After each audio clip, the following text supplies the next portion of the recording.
neighbor runs into somebody and they're talking about being from Spokane. They're like, the podcast I listen to is from Spokane. And I'm like, wait, people listen to this? I might have to change up my whole routine. I thought I was talking into the ether. Like, I didn't know this was, I thought this was just Pat's therapy. You're all here for me? I know. Yeah. Oh, that's why I'm such a dick. Somebody's got to be the devil on your shoulder. Yeah. You suck. Nobody likes you. Yeah. I can do that to myself. No, it's okay, Pat. And I'm like, no, it's not. No, it's not. Shit's getting worse, bro. Shit's getting worse. Fuck. Oh, but I can do that to myself just fine. True. I'm really good at that. Yeah. I'm just there to push you over the edge. I just had a horrible, horrible thought, but I'm not going to say it. Let's go play bikes, everybody. History continues to be written. A magic time to be here. I'm truly thankful for Tade, Latte, Remco, and beer. It is indeed a magical time, everybody. It is 6 o'clock on a Tuesday, and nestled in the confines of the Rim Break Bar in Spokane, Washington, is yet another round of cycling's longest-standing podcast, the Packfiller Podcast. I have been here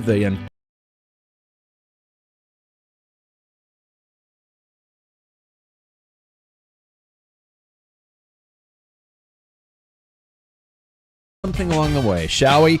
Tonight's show, as always, starts with a proper prologue.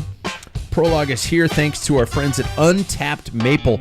And I don't know if you guys know this, new flavor, bourbon maple syrup. Sam, You're fucking with me. I'm not. Is it April? No. That's real? Bourbon maple syrup. I'm bourbon ordering aged. 4 packs tonight. Doesn't it? Oh, God, it sounds good. Which is making me drool. Yeah, use our link at packfiller.com as well with all things. Tonight's question, everybody. Name a musical artist that you wish would either get back together or that you could go back in time and see in their prime. This is coming off of a personal experience of mine. I went and saw the Indigo Girls on Sunday night. And my wife and I left early. It bummed me out. They're still one of them still has a beautiful voice. The other one's getting a little cracky. But yeah, shit. She's in her 60s, man. Cut her some slack. But anyway, so first and foremost, he is the owner of the cleanest collection of inner chain rings you have ever seen. Mr. Collection? Paulman. I only have one. That's I never wore through it. That's right. Had it since. Yeah. So you got to say like 6. Mr. Paulman with the clean chain rings. How are you? Yes, doing well, thanks. Yeah. What's a band or musical artist that you wish you could either would get back together, kind of like Oasis, or go back in time and see? Not that band. Yeah. No. I would say have to be go back and see because he's dead. Oh. There was a period of Miles Davis where he had this. I mean, there's a great documentary about his life on Netflix. But somebody described, it might have been Herbie Hancock, is like his music was like, when a pedal hits like a pond and it just. Oh, yeah. Okay. And that's he went through a period where it was just this melodic. I mean, it was just, to me, it was fantastic until he hit his funk drug-induced, Oh.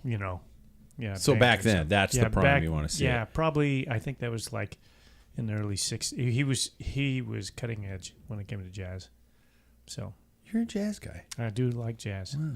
Not to get ready to ride, not for anything, but just great background noise. Really? Sometimes just even at work, when I want to be mellow. Okay. Yeah. Makes me Love tense. Jazz? Well, you're listening to the wrong stuff. I must be. Yeah. I must be. Second off, he has had what appeared to be a midlife crisis during this last weekend's ride. Sam Waples. You were just like, throughout the entire ride, you're going like, God, you know what was really cool this summer? It's when we did this. God, you guys, I was in a breakaway. And you're just randomly spewing these thoughts, and we're all just going like, is he okay? Is he emotionally Is safe? this like, are you on the bridge? I think about it's just to the good jump times are into the behind abyss? me, and I'm okay with that. Yeah, I'm just going, what the fuck's wrong with this guy? I realized, best times are behind me. Yeah, it was. I think it's just looking back on a season. Like in a season that I think it's just that life shift I can, feel in the sense of I did that where I raced a bunch, and I'm sure we'll talk about this at some point, but I raced a bunch, stepped away from it, came back, and I'm like, oh yeah, it's changed for me. Like I still want to be competitive and local and fast, but I don't think I want to be like Ricky Racer anymore.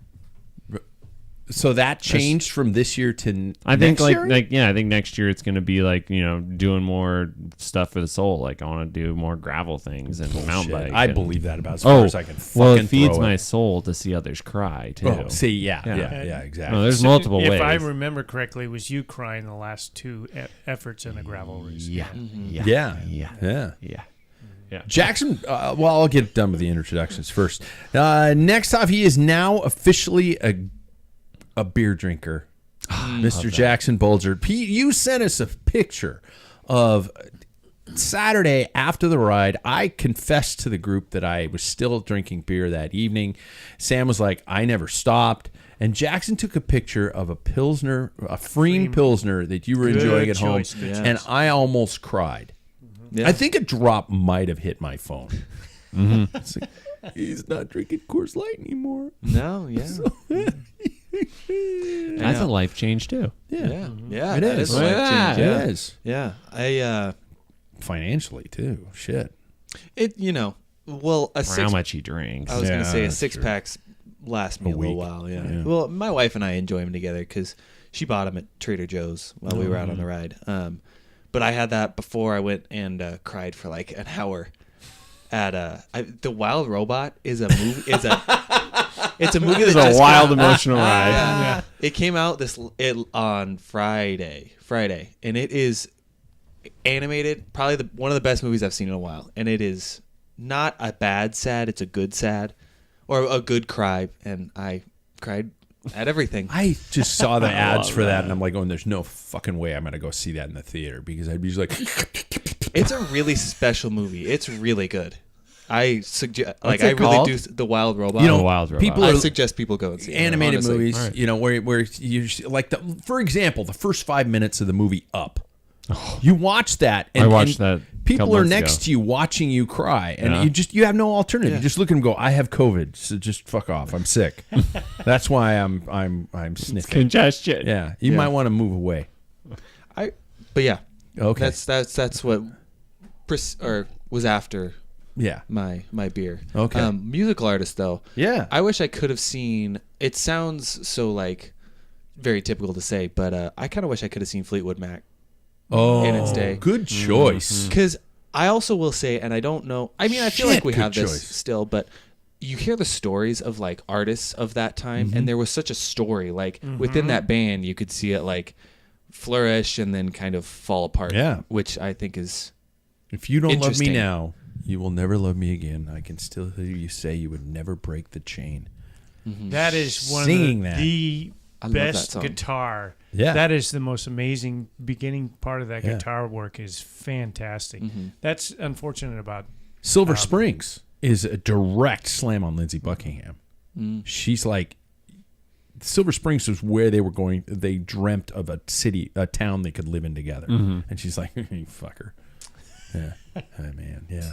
No, great band. Good choice. Jeez, good choice. What were you gonna pick, Sam? Oh, shit. We skipped Sam. I think I would go back to like Elvis or like up into like stadium rock because I never went into like that, big stadium rock stuff. Really? Yeah. And I mean, I think you probably could still go to some of them now, but like I'm saying like 70s, 80s. Like a band. But So I would say probably like. That's a great sound Poison. for people. No, not Poison. Maybe I'd be like a Grateful Dead. Yeah. Be a Deadhead. Really? Deadhead. See, if I was I don't 70s arena, I'd want to go to like Zeppelin or something Yeah. like that. But, me, I am hemorrhaging money. What'd you buy? I've bought a fucking shifter. Shimano shifters are my arch enemy, and I am Pat Bulger. And I have wanted to actually, the Indigo Girls, it was a bucket list. I wanted to check that off because I'd always wanted to see them. I've been a fan of them since the 90s. And don't get me wrong, they were still good, but they were playing a lot of their deep cuts. and just stuff that I didn't know. And yeah, they're not there to play for me, but I know the average person in that theater was probably waiting for Closer to Fine because of the Barbie movie. And I looked at my wife, who I bought the tickets for her birthday, and after halfway, about 2/3 of the way through, I recognized maybe 3 songs out of probably like 15 at that point. And I just kind of went, "You ready to go?" She went, "I'm really tired." I went, "Okay, let's go." But mine would be, I would go back in time to see Genesis in their prime. It was a band that I loved as a kid. You guys probably don't know who Genesis is. Phil Collins. Just Phil Collins? Yeah, I'd want... Not with Peter Gabriel? Right around Abacab was an album they did. And I still have that on vinyl. And I listened to it this weekend, and I forgot how much I liked that band. They were kind of prog rock. Collins. Yeah, Phil, early Phil, before Studio, before Invisible Touch, before that kind of stuff. Before Tarzan. Yeah, before Tarzan. You got my reference. Yeah. Oh, I didn't get that. Yeah. I keep thinking of In the Air Tonight. So yeah, that would be my band that I would go back for. Gentlemen, how are our cycling lives now that we are winding our way fully into fall? It is October. Who is an active participating cyclist at this bar? I'm not. I'm not fully participating. I think I said it yesterday, that my September and October are kind of my times to just like not really focus on like hardcore training. And then I don't know what it is. The month where you are supposed to eat a bunch is the month that my training starts. December. That's convenient. November. Yeah. Oh, okay. Thanksgiving. You Yeah. Okay, I got it. Yeah. How are you guys doing?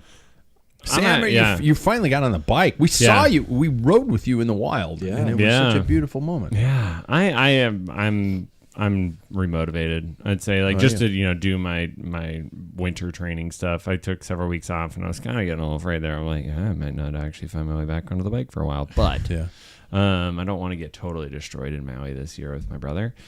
So I was like, I got to get back on at some point. And I went for a fun gravel ride on Sunday after I rode with you guys. Yeah, it was a good time. With your wife? No, that was actually with the beer guys. I was an honorary beer member. Oh, wow. Yeah, we did a Green Bluff loop and then finished up at Big Barn. They try to recruit you?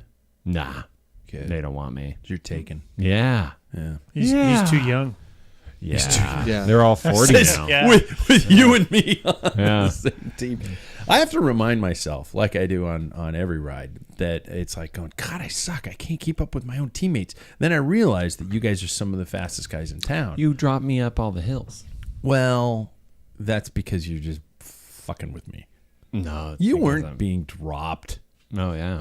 If those hills were any more than rollers, I'd have been screwed. Really? Oh, yeah. Paul, how are things? Just the same old, Just continue. Like, you 9 months ago. Stop. It doesn't change. Okay. Yeah. I don't take time off. It's like the old man who goes to Home Depot every day just to walk the aisles. Yeah. I think I need 16 penny nails today. Yeah. Yeah. Just there for the smell. Yep. That's right. Where's the WD-40? See, I'm using this under the armpits. I'm using this time to kind of catch up on you assholes because I'm doing strength training down here, probably 2, maybe. Yeah, last week I only did it twice, and I'm actually getting on the stupid stationary bike in the mornings for about 40, 45 minutes at the tops. But it's something, and and I'm still getting up at between 5:15 and 5:30. I just don't get the argument. I have so many people because I'm laying out my training plan right now too for rides. You can't do that like stuff in the morning anymore because it's so freaking cold out. Yeah, people are like, oh, the weather's still so nice. I'm like, I work. Yeah, do you not work? And at 5 o'clock it's dark. Yeah. Exactly. Like you can't ride unless it's the weekend. Yeah, and my outdoor ride, I got my bike off the trainer. It was not in the smallest gear, so I went click, click, click. I went, what was that? Anyway, got my bike down, came down here, aired up the tires, everything like that. Left the house, went to, oh shit, it's in the lowest gear. So I went to nothing. My rear Shimano Ultegra shifter shit the bed. This is now officially both shifters on that bike have died. And I ordered a new one, a couple $100, new cables, new housing, all that cables and housing. Good. Call me an old man. They have cables and housing. That's electric and wireless now, you stupid asshole. And so I was like, I came in the house, and of course, as you would expect, I was swearing quite loudly. And my wife's like, what the hell is your problem? I'm like, broke. And she goes, what are you going to do? And I went down and I got my gravel bike and I headed out the door with it. And I was thinking of riding down to you guys and just saying, okay, I'll go do a gravel ride and maybe, I'll meet you guys afterwards or something like that. But I don't know why. I just got down there and you guys were all just like, so where are we all going? It never even popped into my head to go on a gravel ride. Because it's stupid. Yeah.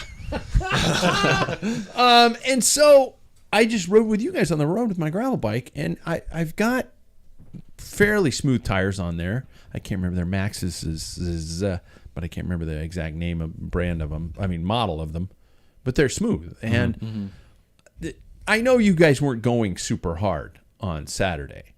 I was. Well, that's just first ride back. Yeah. But I kind of hung with, it was a steady group ride. Were you guys ever out of zone 2 or 3? Be honest. Yeah, that one stretch after the sewage treatment plant. That's where I got dropped. Shit. You and I were up front, Jackson. Oh, yeah, I had to tell them to slow down, because I was sitting so comfortably. You told them to slow down for me, though. I heard the word Pat. Oh, no, I'm telling you, it was exactly it. But because I was fine. Were you? Yeah. I was in that mode totally. When we were in zone 2 or 3 or 4. Doesn't matter. I was Sam, in zone. Where were you? I need this. I need this. I actually have no clue. Fucker. Jackson. When we were doing that, I was in that mode where it's just like low cadence, high effort work. If we would have gotten to the top altogether, I would have probably started to sprint over the top. Really? Yeah. So I ruined your fun. Yeah, you ruined it. No, you didn't ruin my fun. Jerk. Yeah. But I was pissed all over it, buddy. Yeah. It was a great PCP ride. It was. Yeah, thanks to, I'll mention them, First Avenue Coffee downtown, which is one of my new favorite coffee shops. They do a great job. The place. Yeah. Delicious baked goods. And Uprise Brewing, where we went afterwards. Great, wonderful outdoor patio with fake grass, so the dogs can be out there. Take a shit and you clean it up. You don't have to replant it every year. Yeah. Man, have you seen a dog poop on the turf? Is that a thing? No. Oh, it's God, gotta be. It probably could be. But you can hose it off. Yeah. It's still kind of weird. Kids are crawling on that and stuff. Whatever. Yeah, well, it's don't cool. Have your Great kids place. crawl on it. Yeah. Dogs shit there. Yeah. That's all you have And to kids say. are like, bah. I've seen some. Stick my tongue on it. And then let me take Sam's hand and go. I saw somebody lick a playset the other day, so it's not out of the norm. Kids are gross. Yes, they are. You know what? It just builds up their immune systems. It just makes you tougher. Rub some dirt on it. Yeah, better. What percentage of fitness loss would you guys say you've had since the thick of spring? Since the thick of spring. Sam, you gonna do the math or something like that? No. I'm really trying to think. I mean, there's probably some. I don't think there's been a lot though. I think this is like 20%, 40%, maybe like 15. 20, 15. You guys are flying. You're still flying. Probably somewhere in there. Mine was all like clumped in the last bit though. Yeah. I was pretty regular up until the last little bit. Then it fell off and went to hell. Oh, you're asking me? Yeah. I don't think I've lost anything because when you're at 0, you're still 0. My God. Oh, come on. Yeah. Nah, I know I wouldn't. I mean, you throw me in a crit, I'd just be shit. But everybody else would too, though. Yeah. So, this time of year. Yeah. But, Yeah. That's something I want to focus on. Just recovery, and that's just comes with age. That's the number one thing that goes away. Well, honestly, you have less matches in the match box. Yeah. The reality is you got to be more selective about your events as you get older. I honestly even realized that this year for me. Yeah. Speaking of events, Jackson sent me a little interesting tidbit today. Sam, I don't know if you know. Did I do the most start lines? No, it has nothing really it to doesn't do have to do with me? No. Well, what's the Belgian podcast Waffle about? is adding a Bozeman, Montana location. They are next year. At the end of June, last weekend of June. Okay. Paul's doesn't give a flying fuck. No, I want to see him go. Because those are pretty easy. Yeah. Right, guys? Yeah. They're super easy. Yeah. June, is it the same weekend as... I'm going to the tour. You're going to the tour? I'm going to the tour next So that's the first part of July. Get out of my bar. I know. You're going to hate me next year. How many days? I think we're going over for 10. Well, 10 days of following around the tour. We're biking from place to place to place. Yeah. Jackson? My wife signed up for a marathon that exact weekend. I sent it to you. And I'm here, I'm down. I know. Yeah. Oh, darn. I sent it to you. What? So I sent it to you, and then literally the second after I sent it to you, I went, bad time. Bad. I shouldn't have sent it. I shouldn't have sent it. Have fun, Dad. Yeah. I'm going alone, aren't I? Did you already Did you already sign up? No, I will. I will. If I'm here, I will do that with you. Cross my heart, hope to die. Paul just call me an idiot. Of course I'll do it. Yeah, guaranteed. Yeah. I'll do that. It's in that's so My folks live in Bozeman. I don't know. It depends on which Probably one 100, you do. 100-ish. It's over 100. I looked on the registration website, and it's kind of vague right now because they probably don't have the exact course. It'll be 100-ish, 75-ish, and 35-ish. I really like those middle-ish ones nowadays. I'll do the full meal deal, man, down there. Although it's going to be all climbing. And it's all above 6,000 to 7,000 to 8,000 feet. Yeah. So anyway, God damn it, you assholes! All of you got me excited, Jackson. Literally the instant I pressed send, I was like, I just shouldn't have done that in the first place. I knew that. I knew the dates. Let's get right to the top. That's not the news one. I have the new news one. Let's get right to the top headlines of the cycling world and beyond. This segment brought to us by Cycle Systems Online, your home to learn to wrench with the best. No, really, an online academy to learn and expand. I guess I can't continue the ad. I ran out of music. Yeah. Well, there you go. Be sure to check them out. I should. Actually, I should learn to write the copy a little shorter. Cycle Systems Online. Be sure and check out their link, you guys. You can be a master mechanic. There we go. Number one, story number one. The world has changed thanks to the Worlds. If you weren't paying attention, you missed some brilliant bike racing this past weekend at the UCI World Championships in Zurich, where Lotta Kopecky retained her rainbow stripes with a near-perfect effort and sprint on Saturday.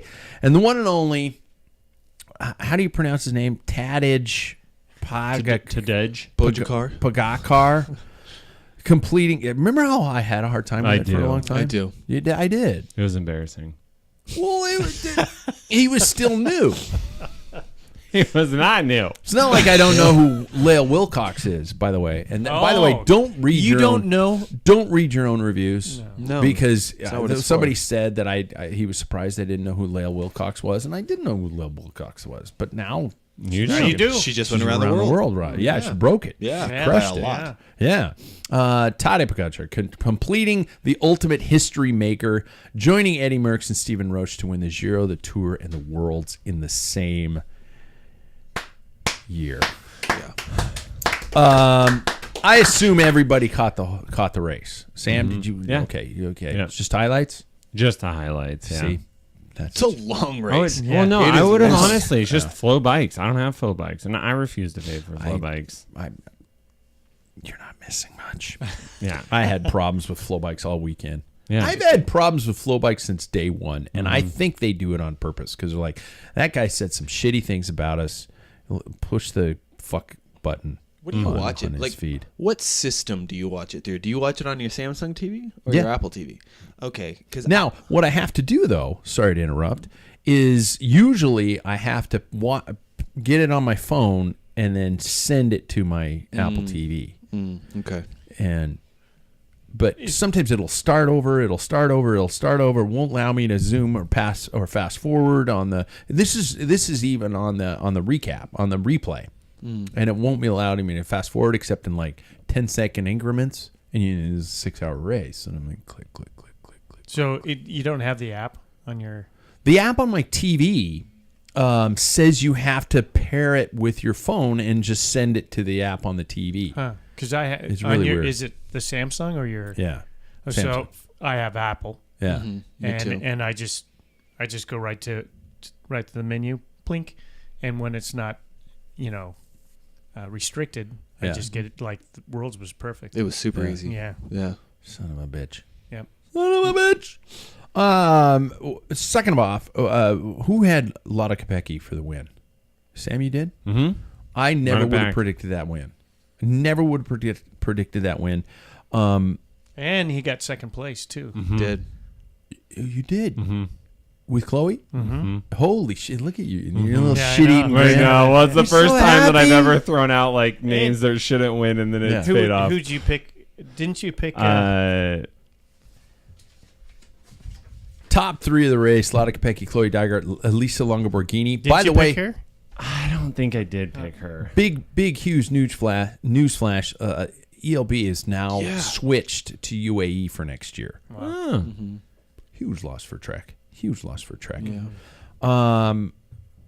Lotte Kopecky, I never would have predicted because with that style of a course, and especially the final hour of that race was some of the most brilliant, aggressive racing I've seen in a long time. It was really a great race all the way through. Yeah. I was interested to see what her pure climbing legs would be like, but I also will say that I remember, I think it was 2 weeks ago, Lotte Kopecky and Demi Vollering, who is like probably like the premier climber in the world right now, were head to head on like the top of a climb, and Demi Vollering took her by like a half a wheel. Oh, wow. So it's I think she's been training up for that climbing. I mean, you hear people like Vanderpool losing weight for this race, so they were prepped for it.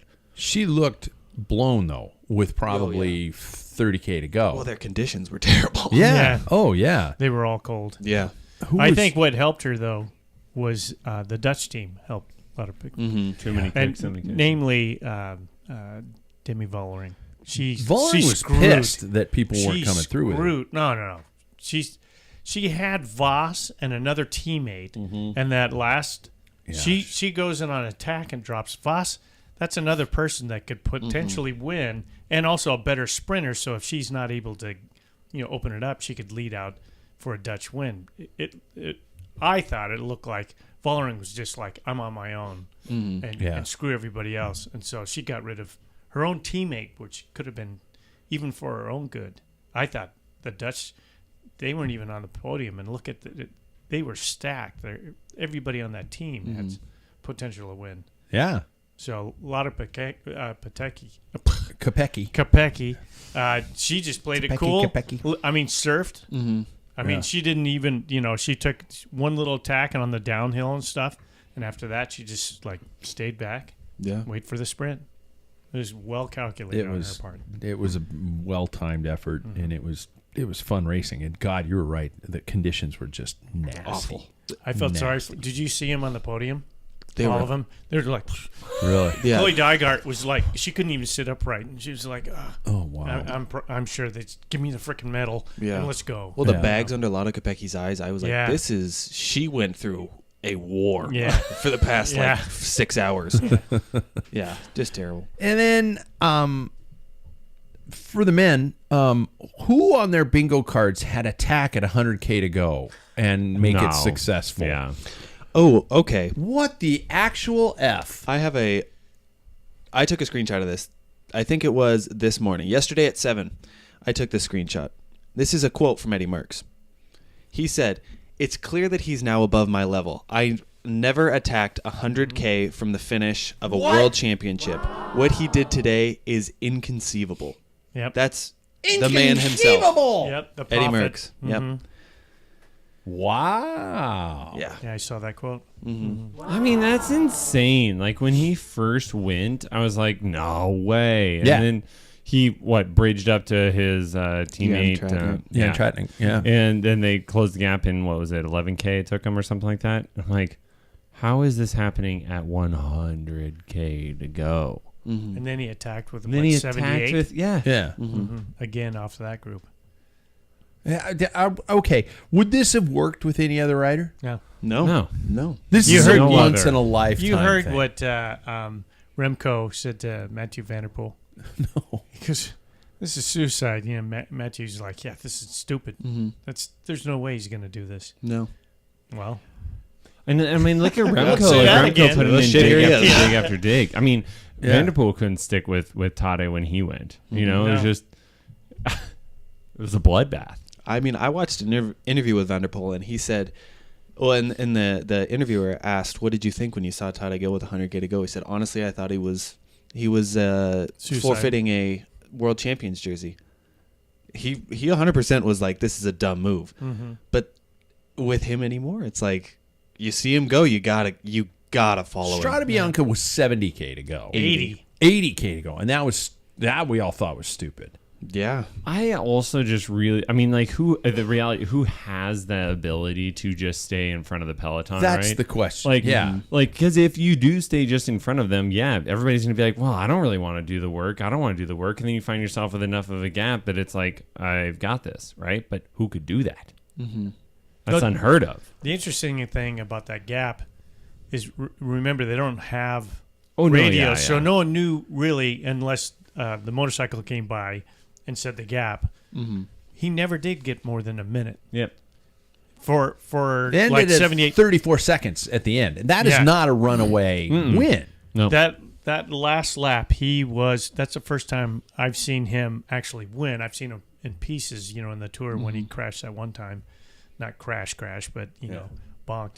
But I mean, you could see he was rolling. He was in a desperate means. Yeah. I thought he was going to get caught. Like, even, what was it, like within 20K to go? I did too. It was like 34 seconds. I'm like, it's over. There's no way. Yeah. Because they had Van der Poel was there, Remco. The field that were back there were unbelievable riders. I heard a statement from Larry Warbass. Of course, people were talking about it. It's like, why didn't everybody band together? They were on their knees. Yeah. They were, because they already chased for, the same amount. Mm-hmm. But to be able to it was a headwind on the descent. Oh, and shit. Remco said, I thought that's why he thought it was a suicidal move. It's like that the longest stretch of road that's level was a headwind. He's like, no one's going to be able to do that. And, well, Bob's your uncle. Well, it's Bob's your uncle. Yeah. It's crazy, too, because, I mean, you see Van der Poel go off the front in Roubaix, and nobody can catch him. Like, you see Remco go off the front, and or like a Wout van Aert, the two like some of the best time trialists in the world, and you think, oh, nobody can catch him. But if Tade's in that race, you kind of think that he's probably going to catch him. Or if he's off the front and those exact same riders are in that race, you know that no one's going to catch him. It's like, this is a rider that is very much head and shoulders above the rest. Yeah. Well, you said it last week, Jackson. You said that he's one of the greatest, or you made some kind of comment. And of course, your dad and I were doing well, wait a minute, there's Merckx. But when Merckx himself says, no, he went over my head. So. Yeah. And, the comparisons are fine to just kind of throw off to the side, but I think we got to stop making the comparisons. The sport is different. Yeah. Mm-hmm. It is completely different. And I'm not saying better, worse, or anything like that. I'm just saying I think Eddie's coming to the realization that what he did was an absolutely unbelievable time, and what Tade's doing is absolutely an unbelievable time. Mm-hmm. Yeah. And it's okay. Like you said, they're just entirely separate times. Yeah. But, man, what Tade has done, like, against all of these top-tier pros that in any other era would be top-tier pros. My God. That's insane. Yeah. Mm-hmm. To ride away from Remco like that. Ridiculous. That's ridiculous. Yeah. I said this last week, that this is a big deal. Mm-hmm. And it's interesting because I think we see him do all of these phenomenal things, and we just kind of, it's Tade. He does it all the time. Yeah. So it almost becomes like old hat a little bit. And when we watch something like this happen in this last year, like, this is history. Genuinely, you said it in the intro to this, but like, this is a historical moment in the sport of cycling. What he did in 2024, it's insane. Mm-hmm. Yep. Do you think Primož Roglič is sitting at home, sometimes just dead quiet? He's just sitting there on the sofa, just staring into nothing, and then just does a total like Nicolas Cage in Long Legs, and just goes, "Mommy, Daddy, the fuck!" Because he's just like the same country, an absolute once in a generation rider, and this dickhead from the same country comes along and is not a once in a generation, once in a ever rider. It's like going, son of a bitch. And you know what probably rubs the salt in the wound a little more is that what we all discovered him to be was beating Primoz. Yeah, that's where he became launched. the big deal. Yeah. He beat him. Shit. God damn. His first Grand Tour, he's on the podium at Vuelta. I don't know the square mileage of Slovenia, but I don't know the square mileage of Slovenia, but there's got to be some crossover in terms of, like anger. And you know, like, you're in my backyard, you dick. It's well, Primoz actually helped launch his attack. Yeah. You did. Yeah. I saw an interview with him afterwards, and he almost. I was trying to read into him in this post race interview. I was like going, he was like going, yeah, well, and inside, I think he's just going, ah. But he knows. Yeah. Yeah. I mean, he would have been a villain for life if he didn't do what he did. Like, and I tip my hat to him because he is an incredible rider, but he assisted. Yeah, a world's best. Yeah. How about Ben O'Connor? That was a shock. Yeah. Shock. And I saw that. I was like, Vuelta form held true, man. That was something else. And the U.S. team, major aggression throughout the race. Yep. That Quinn Simmons was even in there. I was going, I thought he quit. Yeah, I didn't even recognize him. He looked like a 1970s porn star. He does with the stash. Yeah, and his sideburns. He's got like almost mutton chops. Yeah, you gotta love it. I worry a little bit about when he goes to Jayco, Ben O'Connor. Yeah, because I think what they're gonna do is they're gonna be like, you got, was it second or third in the Vuelta? It was second, right? Second. You got second in the Vuelta. You got second in Worlds. Yeah, like that. You're a really good rider. We're gonna keep all this pressure on you. And you can't back it up, and it's just another AG2R. The emotional damage. I do worry about that a little bit, because like cycling has a tendency to do that with riders like that. Yeah. So I don't know if he's the type of guy that can handle it. Because they lost Simon Yates. They did. Yeah. Oh, they did? So he's sliding into his. Isn't he at Visma? Jumbo-Visma. Yeah. Yeah. So we got a Yates on both of the tour contending teams. Yeah. Exactly. That is cool. Now that Tade is in the jersey, I think it's 2025. And by the way, can we all agree that the old adage of the curse of the rainbow jersey is not a thing anymore? Yeah. Matthews season with Yeah. Flanders, Roubaix. Yep. Just unbelievable. I remember, though, there were years that it was like somebody win the Worlds, and it was shitstorm, you know? I mean, I think Sagan kind of. I was going to say, Sagan kind of broke that, too. He won Paris-Roubaix in the jersey, too. Yeah. I was there. Won a lot. Yeah. You were there. And didn't he win 2 green jerseys in that? Yeah, he did. Yeah. Rank the Zurich Worlds. Great. Give it a letter grade. A. Yeah. I do, too. Brilliant course. A brutal course. Not anything that was going to allow any type of tricks or anything like that. This was a strong rider course. Fall's a tough time to have. Like, that's what I was thinking of. It's just the weather. Didn't it used to be further into October, Paul? Yeah, late September. Yeah. Early October. So, usually about this time. Yeah. It's not unusual. Yeah. That's why most riders used to use the Vuelta as like a training. So, I do want to mention before we close out our discussion of the Worlds that it happened before our last show, and I do I need to I'm sure everybody's heard of it, but you can't go without saying the heavy moment of Swiss rider Muriel Führer. I hope I pronounced her name right.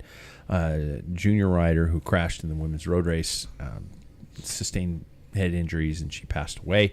18 years old, and an incredible rider. So, as to quote the UCI, it's great sadness. And the organizing committee learned the tragic news of the death of a young rider.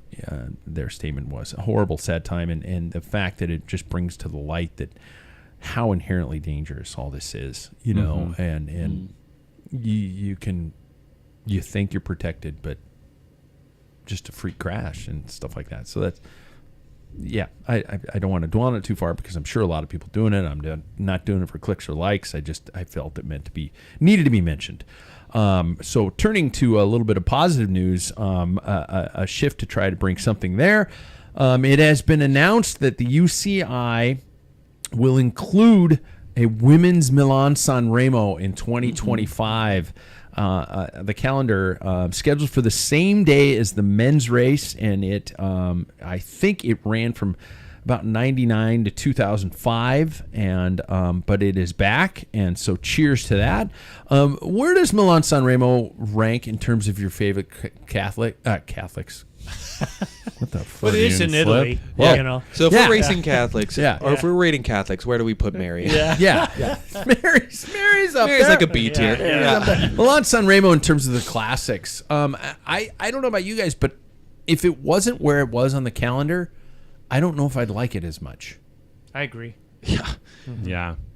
It's pretty dang bottom. exciting Yeah. for the last, half hour. Yeah. Yeah. But that's 300 kilometers of, whatever. Yeah. Yeah. So I'm wondering if the women's race is going to include that distance element, because that is the brutal part of it, of that race, is that they're exhausted by the time they get to the actual challenging elements of the course. Mm-hmm. Well, what they say about Milan-San Remo, What's that? easiest race to finish, the hardest one to win. Yeah. Mm-hmm. Yeah. And so that's the element of it, and I hope they do that. I've always wondered, I've always had a problem with the fact that they're running women's races so short in terms of distances. That one needs to be longer, though. Yeah, absolutely. All right, let's jump to tonight. Do I have a bumper for tonight's topic? I can't remember if I do anymore. I haven't. It's almost like I've never done this before. Only since 1999. Yeah. Mm-hmm. Let's just do this one. No, that's for the segments. So let's just talk to I'm going to jump to tonight's topic. Thanks to a mention by our departing sponsor. I'm going to call attention to a departing sponsor. This sucks that the Pros Closet has decided to hang up their cleats and call it a career. And I'd recommend getting them there ASAP should you have any last minute needs. We're not going to gain anything, but what a cool concept of a business model and a way to kind of get that stuff out there. But I guess Facebook Marketplace fucked them over. So I don't know. So thanks to the Pros Closet. So what I want to talk about tonight is mechanical issues, and this obviously comes from real life experiences. Mine this weekend, as I mentioned, I had a shifter shit the bed, right when I was heading out the door, and they're an inherent part of cycling. Especially if you don't take proper care and maintenance of your gear. Hi, my name's Pat. But with technological advancements constantly pushing the lighter, more intricate parts, and even frames, the frequency and cost appear to be also on the rise. I know this Paul's drooling at this opportunity. So let's share our experiences, opinions, and challenges on mechanical moments. So his first question is, what has been the most expensive mechanical mishap for you that you can recall? I mean, and Paul, we could probably consider the cost of inflation and time, and stuff like that. A bike break back then is, let's say a bike is a bike. I know what yours is, Jackson. The most expensive mechanical mishap. Well, it wasn't really even my fault. When you chipped his bike? Well, yeah. That's trauma. That was salt. That was below the belt. That was below the belt. That was uncalled for.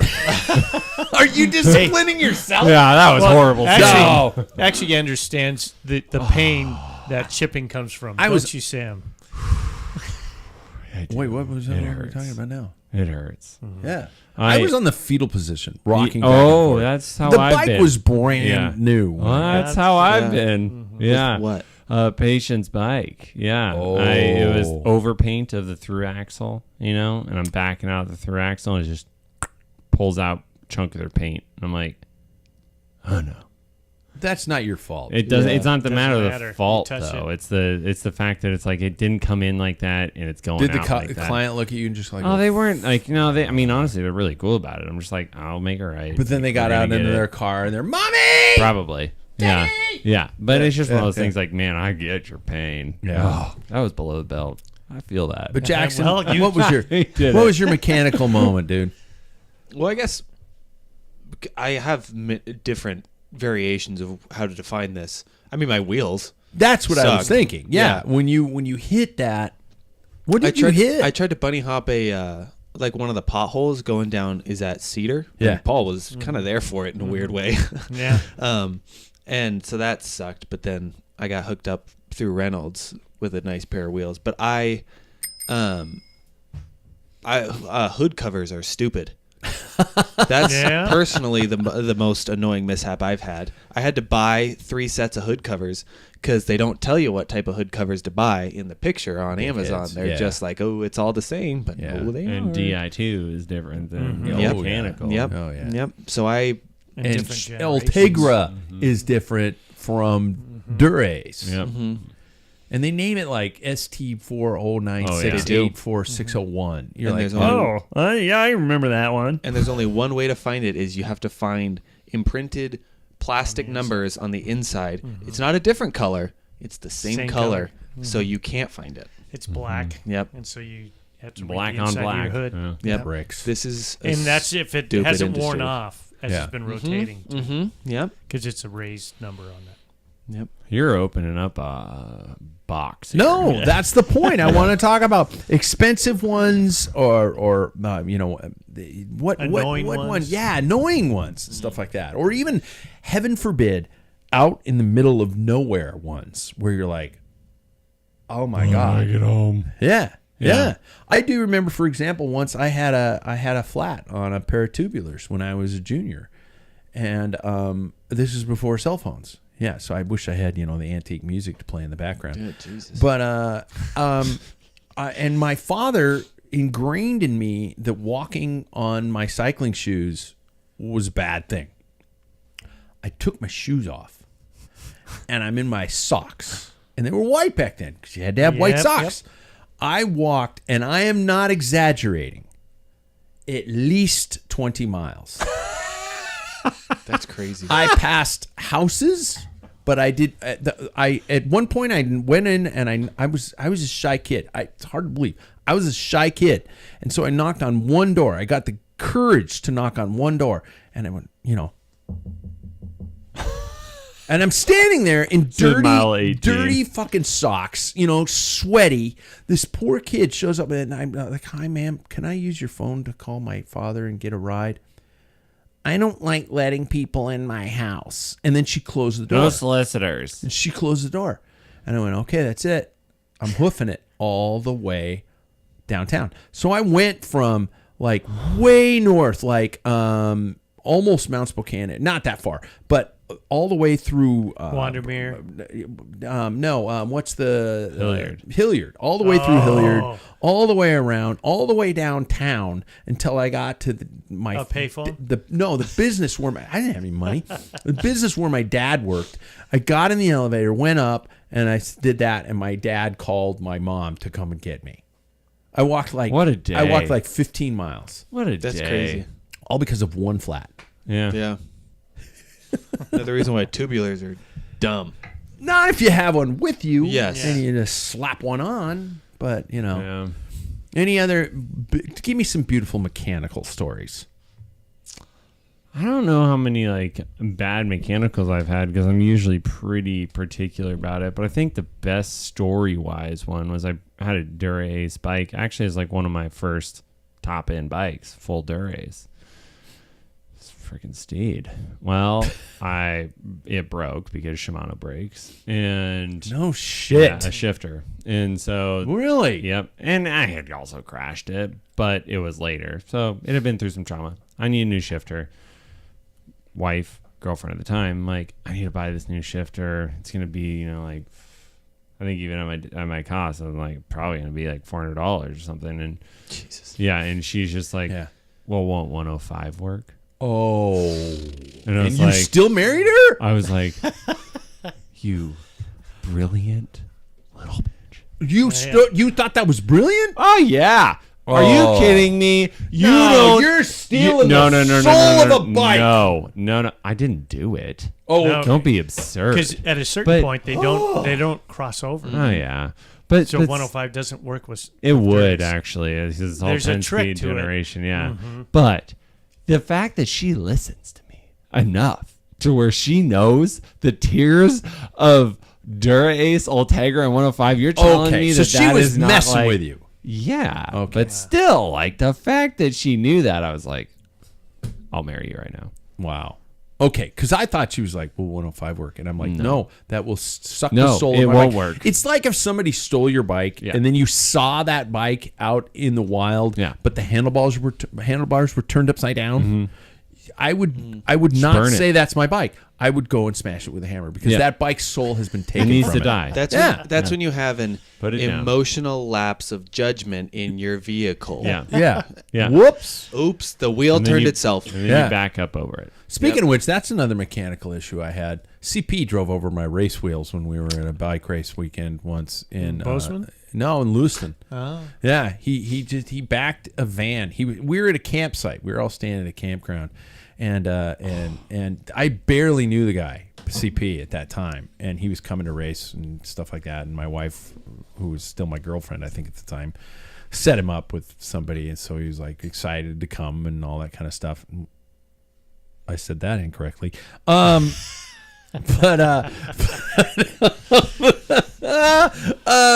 He was backing this van in that he borrowed from somebody he was going to sleep in, and he drove right over my race wheels. It's probably more than the van. Probably. Yeah, they were old race wheels, Oh. but that's all I had. And so I remember just sitting there trying to true him, sitting at the campfire, so They look like freaking pissed off. Pringles potato chip. So pissed off, but I didn't want to make CP feel any worse because he felt horrible about it already. It's not like he went, you know. A little to the left. Yeah. There we got it. I got it. Yeah. Oh, God, that hurt. That one hurt. Paul, you have to have something in this story. Well, my favorite frame was that Fuso. And I was actually in a crit at Tri-Cities. And I was in a break with you and Mike, used to be your roommate. You know who I'm talking to, Mike. Yeah. Mm-hmm. And you guys were bickering because no one was pulling or anything. But it was That's such a choice nice words. way to put it. Yeah, bickering. It was pretty harsh. Those were not my best days. But I was like, man, because I had a great start. And it took off, and there's a short little left corner and up a hill, on the flat, and you descend kind of pretty close to like Everett that first day, but not as technical. Sure. But I'm like, God dang, my legs feel like they're gonna explode. Something's happened. I look down and my wheels rubbing. It slipped because there used to be horizontal dropouts. Yeah. And so You sometimes put enough with torque quick on it, release, just go right That's into what your it was. chainstay. So then what happened is that I went into the pits, got it squared out. They put me back in the pack, and I'm taking off, and it's like, son of a gun, it's doing it again. I had a broken axle. Oh, man, yeah. So this is before free hubs. So you had a free wheel. So you had about, probably about an inch and a half of axle that stuck out. Yeah, past. Anyway, so then I got that fixed because it was campy. It's a $20. And that was a lot of money in my day for an axle. I'm like, holy cow. Yeah. Every time I rode my bike, I kept breaking axles. What the heck? I had a broken rear dropout. Oh, shit. I That's a whole bike. Yeah. Oh, I had it man. repaired, but it was never the same only because the original paint job was off, and I didn't have the money to get it done properly. And I kept the original dropout that was replaced. You can see where it cracked. It was a Columbus, was notorious for breaking on that drive side. Oh, man, God. And I used the derailleur hanger is for a keychain. So There I you had it go. For a long time. There you go. Yeah. A bottle opener probably, too, would work if you think about it. Yeah. Very expensive one. So that was my most expensive. What do you guys do about backups? I mean, we know Paul has one because of the whole incidences we've gone through this year. I mean, I had the gravel bike, thank God. But my part's not going to arrive for another 3 or 4 days, and so I might be out this weekend or something like that. And having just a random bike lying around is not a common thing. Shit is expensive. How many of you guys have some kind of a backup? Like Jackson, I know you kind of do, but would you really, if the BMC were to run into some troubles, are you a cyclist anymore? Yeah. I've had it run into troubles before and taken it to the bike shop, and it's taken 3 days. But Well, it also destroyed some bars a couple of years ago. Yeah. Last year. And that took some months. Yeah. Yeah. But Sam loaned you a bike. he did loan me a bike, which is very kind. But I have my old Trek, which needs some love. It doesn't have a tire. The rear derailleur, I think the cable's too tight. All sorts of stuff. So I don't really have a full-on road riding backup. And that's tough to come by. Yeah. Because, like you said, it's not cheap to have a backup, you know? I got a backup steel bike, but I don't know if it'd even work. I mean, comfort-wise or fit-wise. I'm with you in that I have like my gravel bike, which is honestly very much a road bike. Like that thing is so aggressive that I have a set of slicks that are like 32s, and I'd throw those on, and it'd be a road bike for a day. But I don't want to ride it. I think that if I broke something, I'm going to be like, I'll get it fixed at some point, and I'm going to do other types. It's a good signal for me in my stage of life to ride other things. Yeah. But when I was racing, I had backups for everything. Yeah. Like every part, cassettes, chains, like shifters, all of it. It was like something broke, swap something else on. Yeah. So I mean, even stuff like helmets. Mm-hmm. Paul, you have more than one helmet? I do now. I used to only have one. Yeah. And then I had my old one that I got when I was sponsored. And, but it's about 8 years old, I guess. Maybe 10 years old. And then, the latest one that I bought last year. I got 3 on the wall right there, but I mean, I could, and it's not like I bought that with any intention of a backup. It's like no, I just never threw away the old ones. Never threw away the old ones, and that's I think how you accumulate that kind of stuff. So I keep thinking of especially like crash situations where you've got people who go to a race and have some sort of a major mechanical, and it's a stage race. How many riders would be able to race the next day due to a major mechanical and equipment loss? Yeah, not many though. If you had electric, probably not. That's true. Yeah. I'm just talking road because I have my full kit that could rebuild a bike. Yeah. But you're mechanical. Yeah, but I have mechanical everything. Mm-hmm. But you got a great point. It's a good point. Mm-hmm.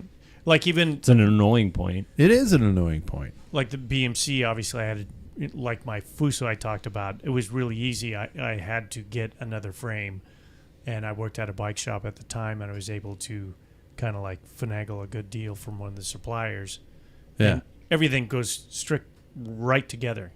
And with the BMC, when it cracked, looking for another frame, I'm looking at $300, $400, even though I have all the parts, because bottom brackets are different. There's different headsets. There's different just seat posts. Little extra pieces. And you're like, son of a gun, bar, stem, and then it's just like, that was never a problem, back in the old days. And now with electronic, you muff up a rear derailleur in a crash. Well, it's a grand. Think just isn't if it? you were at around that, probably. Yeah. Well, it depends on what. Yeah, anywhere from $600 to $1,000. Yeah, depending on what you get. God. But you can't. I've had incidents and gone to a local bike shop, because usually a bike shop sponsors like a stage race you're using as an example. Yeah, and you're like, back then they had it, like maybe not a Durace, but something would work, right? Mm-hmm. You can get a chorus or something like, for a Campy or something. But now, who stocks, even Ultegra electronic or Force electronic? That's a shit ton of money to have sitting in an account. They're not going to, it could sit there forever. So then you're screwed. Your day's over. And Jackson, have you ever put a set of wheels in a follow vehicle? No. My day's over if that happens. At this point, I used to. Well, it's also if I put a wheel in a follow vehicle, the level of racing is there's no chance I'm catching back on. No chance. Really? Yeah. I no chance on a 90-mile road race. But what if you're in a stage race? Then kind of is what it is. Because I finished the day. Yeah. Well, because I can't afford another pair of wheels. That's the thing. Yeah. Like what I got for my wheels is ridiculous. The price that I got through the people that we are happy to know here. You can sponsors. Yeah, through Reynolds and Mojo and everybody and Sam and whoever. Mm-hmm. I'm not going to give Sam a bell. Because no. What? Sam gets... Wow, that's fair. That's fair. That's fair. But to think that paying full price for a set of wheels is not, it's wild. That's what scares me about switching bikes. Yeah. My current bike, my rim brake bike, I have 4 sets of wheels. Yeah. I have 5. Yeah, and I can just toss them in a wheel van. I don't give a shit. Paul, you would, I think it was at Districts this year. You're like, "Oh, dude, I threw a set of wheels in there. You can just claim them." I had 2 sets or something like that. Yeah. Because I know nobody else can. Yeah. It's like, where are all the wheels? No one can afford it. Yeah. Plus, with disc brakes, they have to be exactly. The rotor size, you know, everything's got to be very specific. And through axles, I don't know if you know, Sam, but through axles can be different. Yeah. You're below the belt, Paul. Yeah. Well, and not only can you have the same exact, or not even the same exact wheel, you have another set of wheels, and they're disc brake, and then you put them in, and they are going to rub on your brakes. Yeah. It doesn't matter. Mm-hmm. Rotor's they off. Yeah, they always exactly. Unless it's your own pair. It doesn't even matter. I think from rotor to rotor, there's spacers and stuff. You can get it lined up pretty close that, in race day. Mm-hmm. But again, you don't know banging around in the back of a car if the rotor's going to be And square. I honestly, you three are some of the are some of the best mechanically inclined people I've ever met. I promise you that when I put that wheel into my bike, those brakes are rubbing. No matter what, I am going to hear a shing, shing, shing, shing. Yeah. It doesn't matter. The experiences that I have had, I love the performance. I hate the process. Yeah. It sucks. It's terrible. Yeah. I remember there was a while that you would just reach back and grab the caliper while you're riding and just go, and you would recenter the brakes. Yeah, you can Worst center case, it, or open you it. had that open it too. Yeah. Oh, yeah. You'd have the little lever to open it. Mm-hmm. Yeah. So those were so much easier days. Mm-hmm. Back in the day, we had it so much better. Well, and even when everybody tells you, oh, you screw the brake off a little bit, and then you squeeze the brake, and then the rotor is in the perfect spot. No, it's not. No, it somehow it moved when you were tightening it, and it's still gonna rub. Or especially if you got a bent rotor. If you have a bent rotor. If you don't, which is an interesting process to just go for a rotor and bend it back. I don't know about you guys. It's terrifying. Mm-hmm. Yeah. It's like going, I'm just going to cold set this is what we call it. Mm-hmm. Yeah. Fuck it. It's not that big of a deal, though. And I'm starting to remember what it was like to work on bikes in the 80s. There is some crossover. You just can't be scared of it. Mm-hmm. Mm-hmm. And you just got to go for it, And I love working on hydraulic brakes now because it's kind of scientific. I feel like I'm, got beakers and colanders and liquid and bubbling and shit like that. It's fun. Well, if you got nothing going on, I got a bike that would probably love your attention. You probably are due for some pads and check your rotors this winter. Surprisingly, no. And probably new fluid. Surprisingly, I also had that done last year. Oh, you did? So okay, new handlebars. Yeah. Yeah, as long as it's not dot fluid, I'm good. You can bathe in mineral oil, but that dot fluid stuff is disgusting. Tear the paint off your floors and stuff. Yeah, it's nasty. That's what SRAM uses. Yeah. Oh. Yeah. Shimano's all mineral oil. Shit. That's what I'm running on my gravel bike. My tandem was mineral. Yeah. Mm-hmm. Yeah. Mm. Interesting. All right. That was fun. Should we get to the segments? Do we all have segments? I don't. Paul does not have a segment. Yeah. Jackson has a segment. Sam has a segment. Well, let's get to the segments. That's where this bumper comes in. The segments brought to us by help from our friends at Muck Off, which is kind of an interesting time to bring that up, isn't it? All this mechanical talk, you can get it done, keep it going, and save on expensive parts and repairs with all the offerings from Muck Off. Use our link. See, I did that one. Did you see how fast I had to go, though? Yeah. I don't think the listener understood. Go quick. Damn. It's like, man, he's not drunk because he's getting the words out. You should start doing reads for drugs that they advertise on. Yeah, TV, the side effects. Yeah, the disclaimers. Yeah. Because of irritable bowel syndrome. Can't let your doctor know that you're bleeding through your eyes. Yeah. Rectal sweating. Rectal sweating. Oh, man. So we're going to go with Sam first then. Fit tips with Bike Fit Sam from Ambassador Cycling. I always say get fit to get fit, but if you hate that, you don't have to. I love that. AmbassadorCycling.com, people. Yeah. What do you got for us, man? I wanted to just bring in kind of I guess we would call it a case study in our field, but it's a fit that I did earlier this week that was they presented with like knee pain. They're like, man, it's getting harder and harder to get out of a chair. Like, I can't stand up without just knee pain in your patella, right? Oh, wow. So the kneecap, right, on the top of it. And I'm like, okay, well, it's probably your quad tendon. So your overactivation of quads at that point. And this is before I ever even like see the guy. This is how we're communicating online. Tell him to come in. I walk him through. Sounds this hot. is how it works. Yeah, Sounds really hot. hot. This is how it works with like it's probably patellas. show me the patella. Overworked quad. Oh, I can rub that out for you. Yeah. Oh my I god! can cool that down. Let me pull my leg warmers down all the way. Yeah, that feels nice. Okay. By all means, continue. Yeah. But slower. Yeah, but slower. So I am explaining to him why, like, his current position of where he is sitting more on the front of the saddle. He's like, yeah, it just feels more comfortable if I'm sitting up here. I cannot sit on the back of the saddle. I'm like, because if you move back on the saddle, it is essentially raising your saddle even more. If you are overextended, if your legs are too straight, you're at more quad, right? You can't activate hamstrings, glutes when your knee is too straight. So okay. He's like, well, yeah, but if I go down and back, like, I want to be forward. And I'm like, I know, you want to be forward, and we're having this argument in real time. Like, you want to be forward because it is essentially lower. And I show him how that lines up, right? And he goes, oh, yeah.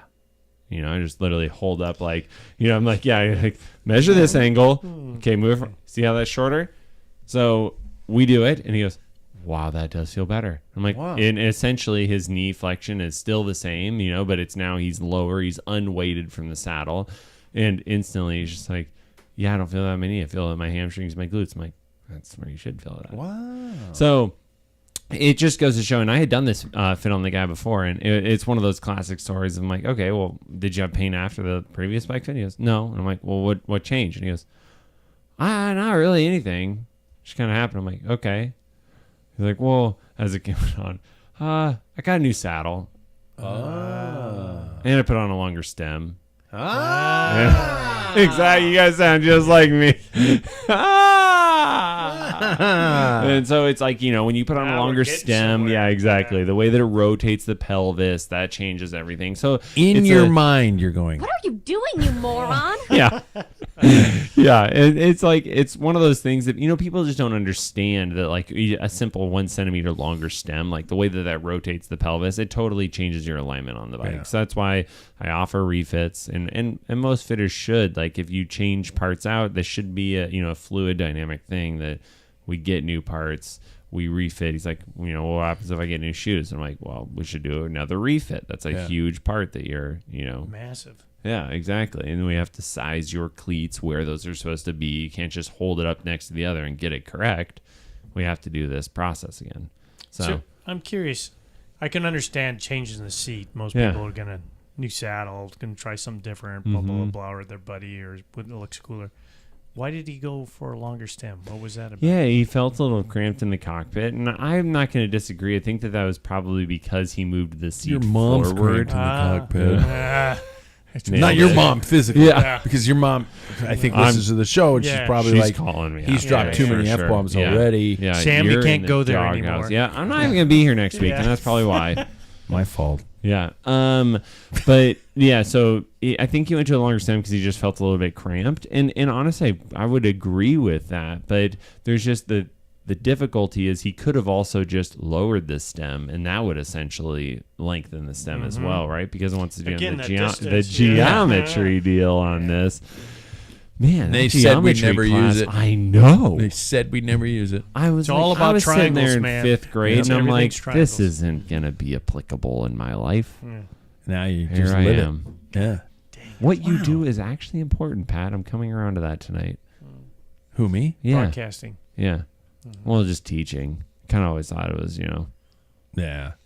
No, I wouldn't go that far. No, me either. I'm just a babysitter. I thought the broadcasting thing, not teaching. Yeah, the podcast. This is bringing joy to so many people in the world. I wonder, just this simple, I had a question earlier, but I think it kind of got eliminated through the flow of how you guys were discussing. Just a seat angle difference, a frame difference, a 58 here and a 58 there, or a medium and a large, and you think a medium's a medium and a large is a large. I hate saying that because that's not true, but I keep thinking of the specifics. A 58 centimeter center to center bike is not going to fit the same as another 58 centimeter center to center bike. Because of seat angles, because of all that type of stuff. Head tube angles. Head tube angles. And that's top tube length. Yeah. There's So much drastic wheelbase. changes. It's like, honestly, my segment is probably going to turn into a soapbox in the next month, just in the sense of fine. like how we're going with this world, because what you're saying is exactly what I'm up against. Like, I've had in the last week probably 5 people reach out to me of, I'm looking at getting this new bike. I'm concerned about getting the right size. And in the past, when I worked at a bike shop, I'm like, dude, you're 58, get a 58. Yeah. Whereas now I'm like, yeah, we should take a closer look at this. Canyon's website is so confusing. And it's because they actually have the investors like LeBron and a couple other NBA stars are actually investors in Canyon. So they have sized to be able to, like, their XXLs, their tall bikes, are for like 6'5" and over humans. Is that why? Because That's when why I their first went sizing through is all weird. the algorithm, it told me I needed to be on like a medium. Yeah, and I I'm was a like, large. no. I've always been a 61, which is traditionally an XL or even an XXL. That explains a ton. And that's why. Shit. See, I don't even pay attention to size anymore. It's all about, I know what I want. So I want something at my size, no more than 100 millimeters wheelbase, because I do more crit racing than anything else. I don't want to drive a bus. I had a DeRosa that had 104. He's like going around corners, spinning the wheel about 3 or 4 times. Did I clip the curb back there? You kids doing okay? Yeah. Where do I put my gum? That's what it felt like. I love that bike. It was gorgeous, but it wasn't a crit bike by any means. But so I know that. I know that top tubes, I have a long stem, as you know. Oh, yeah. Well, yeah, 13. I get it. Big dick energy. Yeah. Yeah. But, I mean, that Tucks it fit- in his sock. Yep, I know right. it does. God, you brought it up again. Paul and another guy are standing on a bridge pissing. One guy says, "Man, this water's cold." The other guy, and Paul says, "It's deep too." It's because he's got a schmeater. I love this needs to become more of a thing, just Paul dick jokes. Well, I am a dick. Yeah. Oh, that's not it. But yeah, continue. Anyway, so just knowing what works for me, position, like for cornering, I know that 73.5 on the seat tube, and like that is like the sweet spot. I know I put my seat.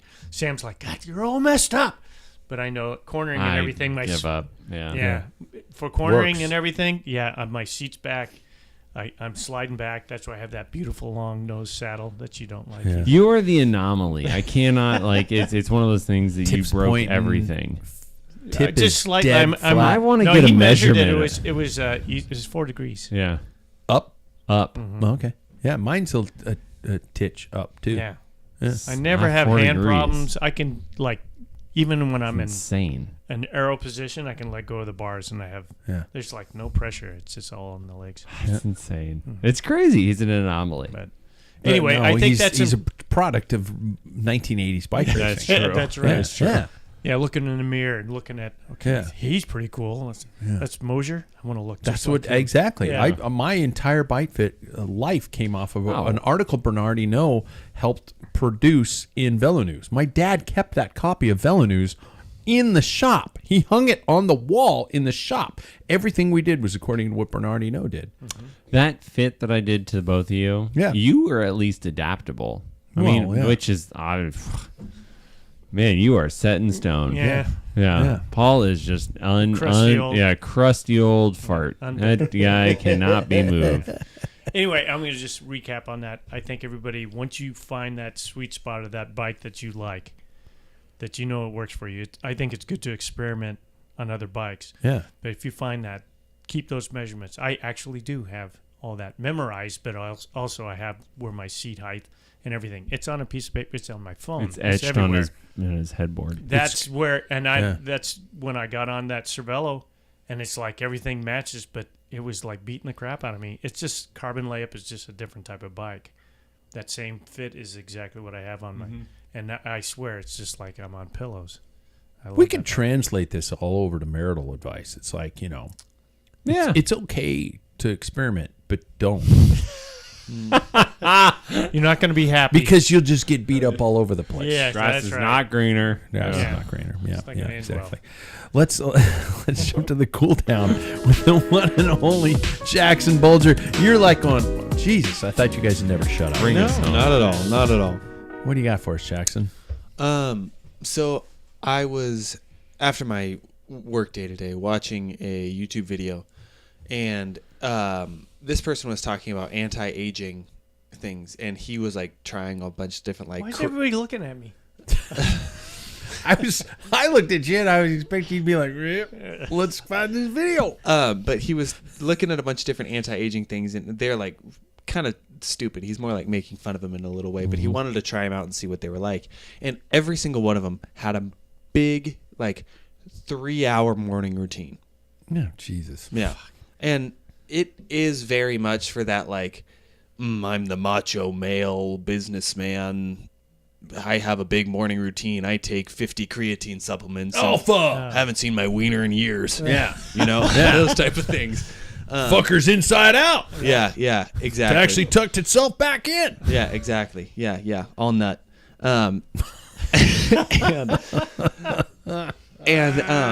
I noticed that pre-ride, whenever we say that we're going to have a ride, we always start at 10 for some reason, I've noticed. It's just the perfect time, though. It really is. Anyways.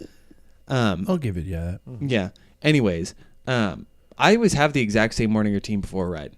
Every single morning. I wake up at 8. I get up and I make my coffee, and then I make 2 hard-boiled eggs, and then I sit down, and then I start to get like full on, like, ready 30 minutes before. I want to eat an hour before I leave, and then I get ready, like my clothes and everything, 30 minutes before I go. Yeah. And then I usually, depending on the spot, I have to either leave 15 minutes early if we're going to the one where we don't have coffee, close shop, or 30 minutes early if we do meet for the one that's downtown. So yeah, that's my morning routine before rides, and that is like a strict do that every single time. It's always hard-boiled eggs. It's always the same coffee. Really? It's always the same PJs. It's everything's the same every time.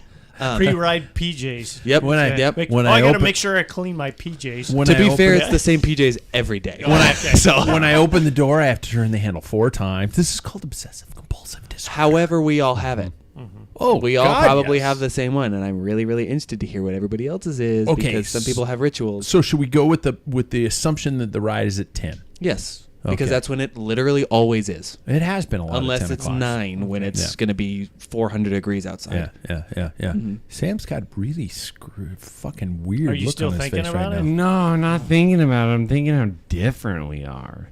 We are. I mean, because I just need coffee and calories. I don't care. Yeah. But I think I'm trying to think back on what was I like back in the day. The friend who's a rep for Reynolds and stuff, when he was over visiting most recently. That was actually probably about a year ago. And I was going out with you guys, and it's like, it's at 10 a.m. Yeah. And he's like, I'm interested to see how this goes. Because he's known me my whole life. And I just do everything, and then it's like, shit, it's 9:15. You're never on time. No, because I'm like, I always I have shit I gotta do. I'm not I don't have a routine. I'm like, okay, this and this and this and this and this needs to be done. So I just start plowing through my list until it's like uh-oh. And then I'm inevitably 2 minutes late. When you're in your 70s, you're never gonna make it anywhere.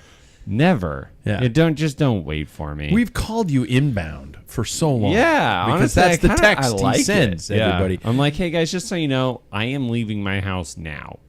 You do the math. So, do you have any morning routine before? Not really. I just want to make sure that I get like I like calories as in like waffles or pancakes or French toast or something like that and coffee, and that's all I need. Like I don't really think too much about it. I'm like, I'm gonna figure this out when I'm on the bike. Yeah. You know, like my routine is unless probably David's like, showing up, then you got to feed him. You took it from me. I was just going to say, no, I was I'm just so sorry. You know us. Yeah. You get it by now. Like, I have to analyze like who's going to be there. Okay.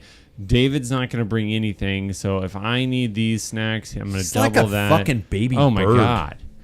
But Isn't you know what? I know I'm going to make it home. Yeah. Because it's like He'll drag you home. yeah, I'll just keep my food in my pocket, and I'm like, you need calories?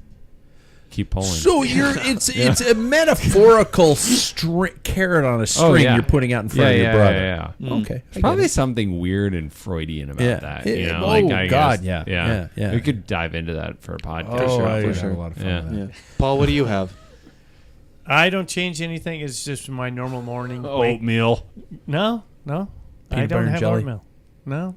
I first thing I always wake up at 5:30, whether it's a weekend or not.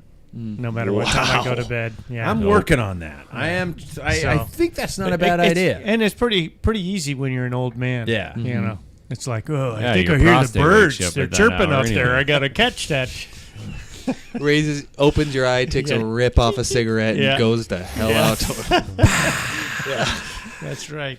So I wake up, and then I have, within about 10 minutes, I have my morning constitution. I got to be on the toilet, or else I'm going to have some laundry to do. Yeah. So, and then I start coffee in the process. So at first I wake up, go down, grind the coffee and get the water boiling, go release a dead crinkle fish.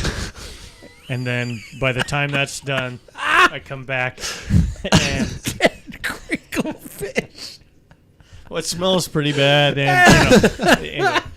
So, and then I do my coffee. Oh, I wash my hands. I always wash my hands. We're okay there. Or not, it adds a little flavor. Yeah, that's right. I stir my coffee with my finger. The grounds The are white a little pan, nutty you know? today. Yeah. Wow. So anyway, what is that kind of like? What is that cheese? Fermunda. Cheese that you smell there. It's from under. From under my balls. Anyway, so I'm serious now. So anyway, get that going, and then my breakfast is. I hope the listeners stayed this late because it's worth it. Then I have my for it. I have my English muffins with tons of peanut butter and honey, local honey. Oh, yeah. So that's my routine, and a big glass of local Metamucil. 100% Metamucil. I don't need any help on that, buddy. Didn't I tell you? I'm like clockwork. 5:30. Oh Jesus! Oh, yeah. I'm gonna shit the bed. Prairie dogging. So yeah, it's like a turtle's head poking out. So anyway, then I have that with a full glass of like true cow's milk, where I have to shake up the bottle. Oh, yeah. Bottle because there's cream in it. Wow. And that's what I have. Do you get the glass bottle of milk? Yep. Wow. And the guy in the white suit comes to your door. Yeah. Oh, deal. They used to. They find me a little creepy. They quit coming. Good morning, Mr. Maid. How are things today in the white suit hip-hop and the cap. hippity neighborhood? I had to step over 3 people on meth lamb. Sorry. Yeah. So that's about it, whether it's a bike ride or not. But I Sure. do this right before, because then as I'm eating my breakfast, because it's a ride, I pull up like the weather app. You do. And so then I look at wind direction, temperatures, what to put the kid on, what rides that we plan on doing, just kind of in my head. So Did you expect this much from Paul? I should text you. Well, I expected it all from everybody. Wow. Mm-hmm. I get up at 10 o'clock ride. I get up at 7:30 because coffee is important to me. I know we're meeting at a coffee shop where we're going to probably have a cup of coffee if we're going to specific ones, but I'm like, I need an hour and a half to just sit and do nothing and drink coffee. And I've realized why I'm getting dropped. I don't eat. What? That's it. That's the only reason. Yeah, that's the only reason why I'm getting dropped. You guys are having eggs and oatmeal. 2 waffles. 2 waffles, and I don't eat anything. Belgian. I don't eat anything. That's pretty crazy. How? I got room to spare. No, Nobody your body does. is not going to no. I know. No, I don't. I'm not. I don't know why. Sometimes I will. Sometimes I'll have some Greek yogurt and granola or something like that, and I'll do that if I know it's going to be a big day. If it's a 2+ hour ride, I'm like, I'll just take some shit with me. I guarantee you, 1, you'll be faster, and 2, you'll lose weight if you do kickstart the system in the help me morning. lose weight, Sam. It's a here. lost cause. It's here to stay. This is where it is. It's not going anywhere. It's going to be like a 2-3 pound fluctuation until I'm dead. I've just accepted it. Well, how late do you eat dinner? Way too late. I'm eating dinner after this podcast. Yeah, same. Yeah, Well, aren't we all? I eat usually around 7:30, 8 o'clock. I knew it. Yeah. I eat at at around 5 o'clock. I eat around 7. Do you eat at 5 o'clock? God, you're old. 5 to that, 6. That's because that's when the best Susie's over specials are at the 60. buffet. Yeah. That's right. Yeah. That's right. The Golden Grill buffet and the chuck wagon. Yeah. Yeah. Yeah. Nothing like good No, Texas Roadhouse. I just and then I have like a Belgian What chocolate. did you have for smoked- dinner tonight? I had why, you smell the garlic? No, All I right. just want to know. Like, I had how did you have I had dinner chicken at Alfredo. 5? Some steamed carrots Alfredo. Did you cook that? and a Yeah. dried chicken breast. So I that's so that's what I have, and I won't have anything to eat until like 6 o'clock in the morning at this point. So Wow. I have a true fast. That is, yeah. That's fantastic. I'm more of just I'm not off at 5. I'm not off at 6. No, you're I'm not. off at 6. And then you have to Good. make your meal. So then next Yeah. thing you know, you're pushing. Yeah. I like to cook. That's my problem. Oh, anyway, we ventured away Yeah, from yeah. Jackson. What the point No, was. we really didn't. What? So I gotta eat in the morning. You need to eat More. in the morning. Get a little protein, a little bit of carbohydrates. Yeah, carbs. Yeah. Just carbs. Your body's just going to digest those. Eat those like 30 minutes before you clip in. They're burning the whole time you're riding. Don't get me wrong. I mean, I know to do it before a race and stuff like that. For training race, I'm like, Nope. training Now Riding, you threw your any ride, system off any because ride. you're throwing them on a Yep. race. You're Yep. you broke your routine. And I found that it's very important to have a very similar routine every single day. Yep. Fuck you guys. Those two. I hate that you're smarter than me. Far smarter. This brings us to the end of another Packfiller podcast. Be sure to like and subscribe. And our final K for the night, gentlemen, is what is the most stereotypical thing from your generation that you participate in? We've got all generations represented here. What is the most stereotypical?